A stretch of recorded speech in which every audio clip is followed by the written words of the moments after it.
fairly quiet. The typical peak of activity is during the first 10 days of September. 4 tornadoes strike central Massachusetts. Right now, we're just out here putting the pieces together, trying to figure out the path length, the width, and maybe how strong it was. Imagine a year without summer. Yes, it really happened. It was caused by a volcano that erupted the previous year and half a world away. And with fall on the way, a look at why leaves change color. The best colors are produced when the weather is dry, sunny, and cool. From our nation's capital, this is the National Weather Desk. Good morning and welcome to the National Weather Desk. I'm Angela Brown. Low humidity and plenty of dead trees are fueling the massive Garnet wildfire near Fresno, California, and it's getting bigger. So far, the fire has burned nearly 55,000 acres and is just 14% contained. 2,200 people are now working to bring it under control. They are fighting it from the ground and from the air with heavy helicopters and air tankers. Among the areas at risk are groves of irreplaceable sequoia trees. Multiple communities are under evacuation warnings. It was started by a lightning strike more than 2 weeks ago. Smoke from the fire is impacting other areas, especially near Reno. We'll head there in a moment, but first we hear from the Forest Service on the front lines of this fire. Sometimes the wind comes in. The RH is definitely a factor in the fuels that we're seeing. So that RH, make the fuels a little bit less dry, and so the drier the fuels, the easier the fire is to not only establish if you've got a spot, or the growth of the fire is going to be a little quicker with those lower relative humidities. So if we can get that storm in and it kind of puts a lid or kind of puts a damper on it, that would be good for us. And those are the days that when we have that weather that's kind of working on our side and working in our favor, we try to take advantage of those, go direct where we can. Really reinforce some control lines that are put in place and do all we can to take advantage of those conditions when they present. Say we can lose the battle, we just don't want to lose the war. And so literally, like, every acre of this fire loss is a big deal. Just north of the fire, kind of the Mammoth Lakes, Bishop area, they've been seeing very unhealthy to hazardous levels of air quality. The air quality map pretty dark surrounding the Garnet fire outside Fresno. Lee Vining, California, had the worst air quality in the U.S. Monday morning. Thankfully, it's not projected to make air quality unhealthy in Washoe County. Projected winds are going to increase and kind of come out of the southwest, which is favorable wind direction for the air quality here. It's going to push most of the smoke plume, sort of east and north of us. So if the air does get unhealthy here, here's what you should do. Trying to limit outdoor exposure, reducing your activity if you have to be outdoors, staying inside, keeping your windows and doors closed. In Reno, Ben Marjot reporting. In the Pacific, Kiko continues to rapidly weaken as it approaches the Hawaiian Islands. It is now a tropical storm with maximum sustained winds of 60 miles per hour. Kiko is passing north of Hawaii today and tomorrow. It's far enough away that there are no watches or warnings, but the storm is expected to produce large swells and life-threatening surf and rip currents. Meantime, the Atlantic has no activity just one day before what is considered peak hurricane season. Just 1 year ago, we had a similar situation, but just 2 weeks later, Helene made landfall. Meteorologist Christian Bridges takes a closer look at what's going on in the tropics. Hurricane season 2025 has been a bit unusual. After a flurry of activity in August, including Category 5 Hurricane Erin, activity has essentially shut down in the Atlantic. Looking across the Atlantic basin, there are no storms that we are tracking, and there isn't even an area to watch for potential development in the next 7 days. This is extremely unusual in early September. Looking at the frequency of storms through the hurricane season, the typical peak of activity is during the first 10 days of September. Your likelihood of seeing a hurricane is highest during this point in the season. In fact, in the past decade, there has not been a single first week of September without at least an area to watch in the tropics, and most years have had several active storms or hurricanes, so it makes it highly unusual to enter the peak of hurricane season without any activity. Now, this time of year, usually the whole Atlantic Ocean is open for business for tropical storm and hurricane formation. This year, that just hasn't been the case. One of the biggest causes of this is strong, high-level winds across the Caribbean and the main formation region of the Atlantic. This has led to very hostile conditions for tropical storm or hurricane formation, and this unfavorable environment is expected to continue through the next week. Now, forecasts ahead of the season called for above normal activity. We'll see if this current period of low activity is just a temporary fluke or a sign that the hurricane season will not be as active as initially thought. And National Weather Service confirms 4 tornadoes touched down in central Massachusetts on Saturday. All are rated EF1 with maximum winds of 110 miles per hour. Ted Wayman returned to those communities as people are cleaning up and also assessing the damage at the same time. It got dark and I couldn't see out the windows anymore because I thought it was because the rain was just blowing by. My wife was upstairs closing some windows and she heard that classic train noise. And she came tearing down the stairs and said, we need to get to the basement. That's when Glenn Sullivan says pine trees started covering the roof of his nearly 300-year-old home in Paxton. Glenn says he knew what it was. I'm firmly on the side of this was a tornado. There's no way. If you look at some of the trees around here, they went every which way and snapped off at the top. Tree cleanup crews say they have worked for weeks in the towns of Holden, Paxton, and Stowe. Zach Dutton of Holden was thinking of thinning out trees on his property. He says Mother Nature had her own plan. Those trees are just gone. It's amazing to see. And now there's a ton more light in the house than there was before. Heavy rain brought flooding to central Kansas on Monday. Hardest hit was the town of Brookville, about 100 miles north of Wichita. The water flooded roads and local parks. Residents say it's been decades, really, since they've seen this much flooding.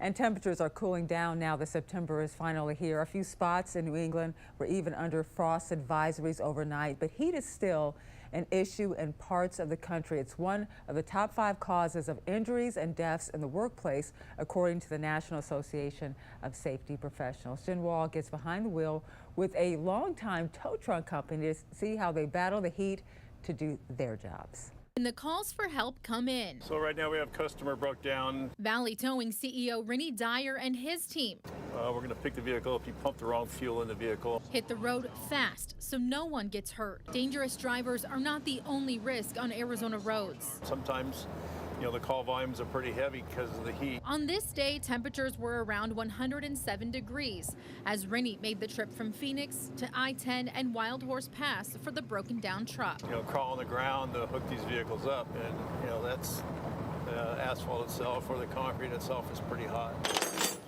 Handling the heat begins with company conversations and training, Rennie says. Yeah, everything's hot, but cleanliness, you try to keep your hands somewhat clean, somewhat safe anyhow. That's so Valley Towing can keep up with hundreds of calls every week. Sometimes you need a pregame. Sometimes you need to start drinking, before you even get in the truck and head out. Rennie says his drivers, thankfully, have not had any problems, but heat is to blame for at least 170,000 work-related injuries and 2,000 deaths nationwide every year. Arizona heat not only makes for dangerous wait times, but can also ramp up those call volumes.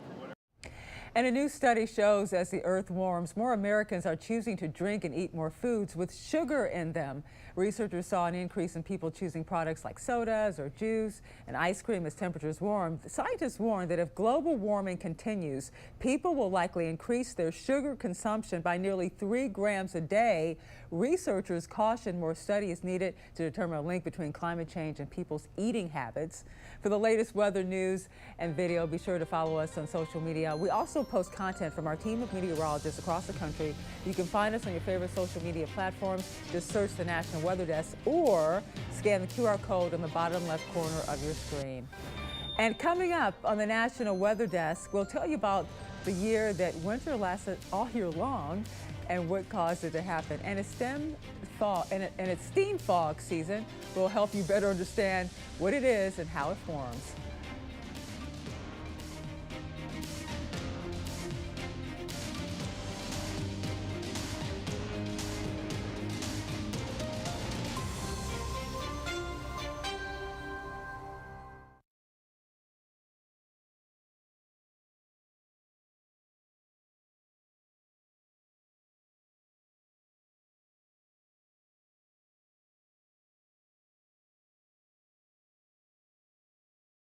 I'm meteorologist Charlie Lopresti with Look the Northeast. It's a nice day in the Northeast area wide. Most of you will top out in the low to mid 70s under clear skies. We have low humidity, a cool start to the day, but a nice comfortable afternoon is expected. Notice the lack of clouds here. That's 3:30 in the afternoon today. Now, as we go through the day on Wednesday, a few things happen. Most of the Northeast will enjoy a lot of sun. The exception, there's an ocean storm that will bring some clouds to coastal zones and maybe even a shower over southeastern Mass.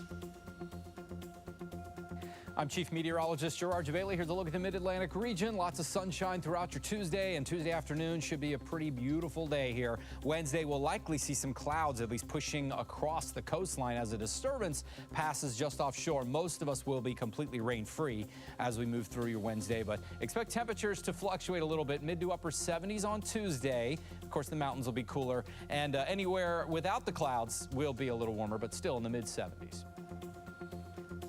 Hi, meteorologist Jennifer Collins here with your southeast forecast. As we continue through Tuesday, we'll have slightly cooler air in place for the Carolinas as cloud cover builds in. High pressure will start to move in from our west, though, allowing for drier conditions for the bulk of the southeast, except for South Florida. Temperatures in the mid to upper 80s with scattered showers and downpours through Tuesday and Wednesday as a frontal boundary remains stalled over the state. Could see the threat for heavy rainfall for Central and South Florida.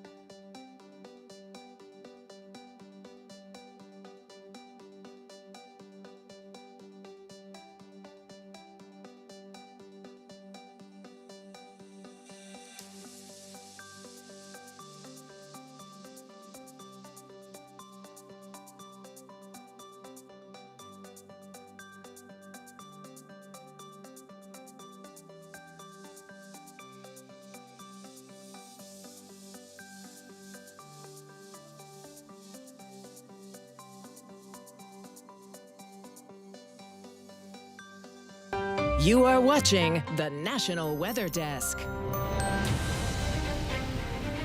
The European Space Agency recently launched 2 new rockets into space. To understand how they do it and what information the satellites will be collecting, let's turn to meteorologist Noah Hawk. One of the best ways we can monitor the weather here on Earth is through the use of satellites. And 2 new satellites, both being European, have recently been launched into space. For us humans, we get to work either by bike, car, or train, or maybe even by walking. But how does this satellite get into space? Well, it's going to hitch a ride on a rocket and blast off into the atmosphere, eventually going to break apart from the rocket itself and begin its orbit around the globe. But what about these 2 different satellites? Well, what do they do? The first one being METOP-SG. This is going to continuously collect data, but that's not the standard for all satellites. Take, for example, our visible satellite. That only works when there's sunlight available in order to capture that data. But this one in specific is going to help better the resolution of our satellite imagery. That means that we're going to see some clear images to make forecasting easier. It's going to take into consideration temperature, humidity, and even cloud cover. And it's going to be doing it with infrared technology, which monitors the temperature, which allows it to run throughout 24 hours, 365. Well, the other one is going to be named microcarb. This one is going to have a much more specific job. It's going to focus on carbon dioxide emissions, and it's going to do this not through infrared, but by focusing on specific wavelengths of color. And it's going to do that, and it's going to find the higher concentration of carbon dioxide to try and see how we can minimize it, especially as humans. And fall is just about here, and some of us are seeing the leaves change colors already. Meteorologist Teresa Carter explains why that is happening. Most of the year, leaves are green because of the chlorophyll they use to absorb energy from sunlight during photosynthesis. As the season changes, temperatures drop and days get shorter. Trees get less direct sunlight and the chlorophyll in the leaves breaks down. The lack of chlorophyll reveals yellow and orange pigments that were already in the leaves, but masked during the warmer months. Darker red leaves are the result of a chemical change change, which produce new pigments that weren't part of the leaf in the growing season. How much and how fast leaves transform varies by location. The best colors are produced when the weather is dry, sunny, and cool. Places that are cloudy, damp, or warm won't see the same degree of changing color. The official start of fall is Monday, September 22nd. But did you know for some people fall already started? Well, sort of. Meteorologist Christian Bridges explains. While summer weather may not be quite done yet, we know fall is quickly approaching. In fact, for us meteorologists, fall has already basically begun. When we flipped the calendar over to September, we entered what is known as meteorological fall. This is the 3-month period of September, October, and November used by us meteorologists basically for statistics purposes. Astronomical fall is based on the day that the sun shines directly on the equator. Because this day shifts slightly from year to year, meteorological fall is a better approximation from a statistics standpoint of the season.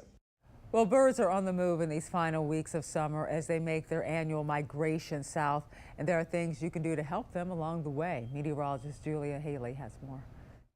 Fall migration is underway across the United States. At the Blue Ridge, warblers are on the move. Warblers of all flavors. So if you go out on like the Blue Ridge, bring your binoculars, make sure your neck is loose and ready because you're going to be looking up for tiny little birds. Peak migration comes in September and October. And with millions of birds traveling at night, using the stars and even the Earth's magnetic field, turning off lights can help them find their way. Turning the lights out so that those birds that are migrating sort of after sundown and in the early dawn when it's still really dark out, they don't get distracted by those lights and they don't hit buildings, and it's a nice clean sky for them. Buckland reminds new birders to just look up and enjoy the surprise. Well, although thunderstorms are often associated with spring, they are still common this time of year. And did you know that weather patterns can increase the volume of thunder? It sounds a bit confusing here. To help you better understand, though, let's turn to meteorologist Phil DeCastro to help break it all down.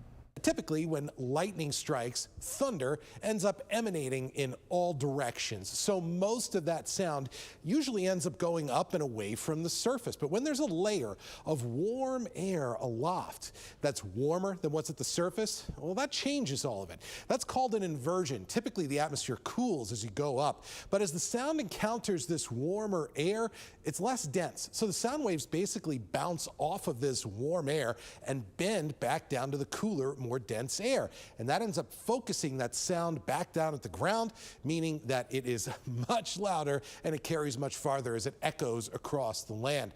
And with summer winding down, cooler temperatures are on the way. But what if summer had never arrived at all? That's what happened in 1816. Emily Gracie spoke with a paleoclimatologist about that year without a summer. So this year without a summer, which we mostly know as occurring in, say, the northeastern U.S. And Western Europe, actually it was caused by a volcano that erupted the previous year and half a world away, the volcano Tambora. Is this typical? There's an eruption and then it takes a whole year for this to kind of go up in the atmosphere. Take me through each step of from eruption to all of a sudden people are not experiencing summer. You need a couple things to happen, though, for this eruption to actually affect the weather in the following year. One, you need to get this material way up into the stratosphere, right? So basically, you need it well above where our sort of typical planes fly. So you need to get it way up there first. That's the first requirement. Second, you need that material that's been lofted way up into the atmosphere to have a good quantity of sulfur in it. And so when that sulfur and that sulfate aerosol is sort of hanging out up there way up in the atmosphere, it can actually reduce the energy in the Earth system. Now, because it's way up there, right, it's above our weather. So it's not getting rained out, it's not settling out really easily. And so it stays up there for, a year or two, maybe more, and then spreads out from the tropics. And then how does 1 degree Celsius kind of play out? It doesn't sound like much, right? So Right. like, what does that mean? And so the way it plays out is in terms of weather, right? If we think about climate, what does that actually mean on the surface? And what that means is that you would have had many more days, extended periods of time that could have been many, many degrees below normal. But we also have weather observations. And so, for instance, we know that it snowed in 1816 in upstate New York in early June. That there were killing frosts throughout that summer. And so you're exactly right. That sort of, hemisphere summer average of a degree. Oh, what does that mean? Well, that manifests in the ground, on the ground as, things like summer snowstorms. And to hear more about how scientists study these past eruptions, check out this week's episode of Off the Radar. It's available anywhere you get your podcast. And time now for a short break. But first, we take to the skies over Maryland's Chesapeake Bay Bridge.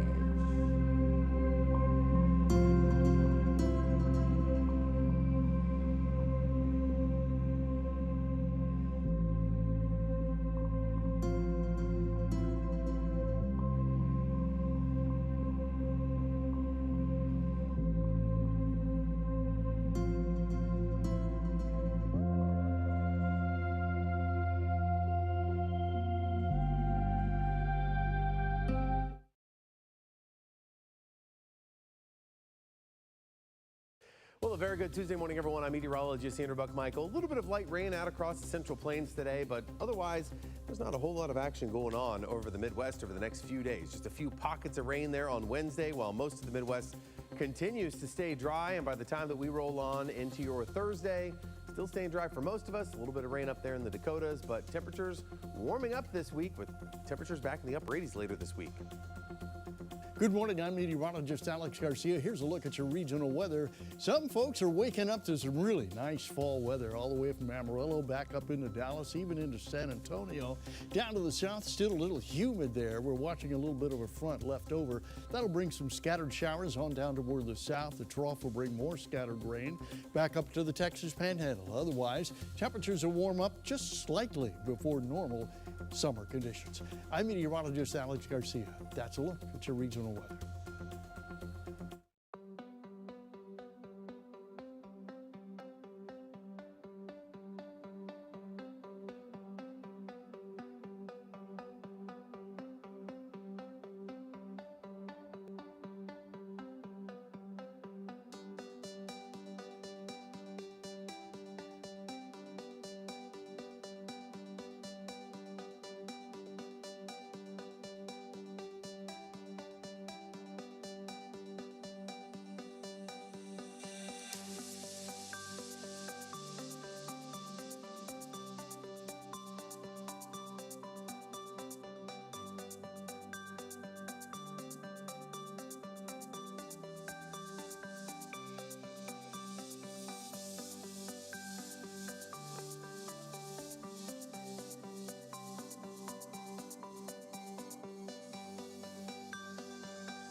You are watching the National Weather Desk.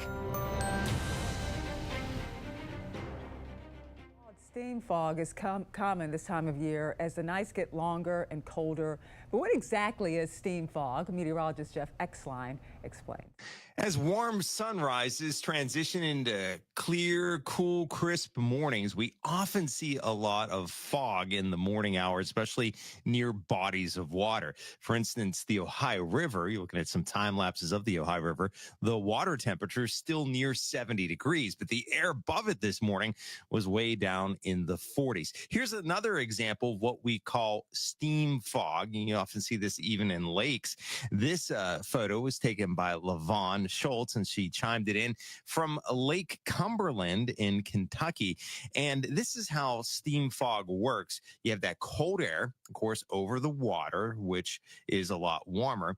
And then the water evaporates into the cold air, and then it begins to condense, creating fog above that body of water. And again, it's often known as steam fog. And you see this a lot during this time of year when the temperatures get cooler at night and first thing in the morning.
And thank you so much for joining us. I'm Angela Brown. Make it a great day, and I'll see you right back here tomorrow.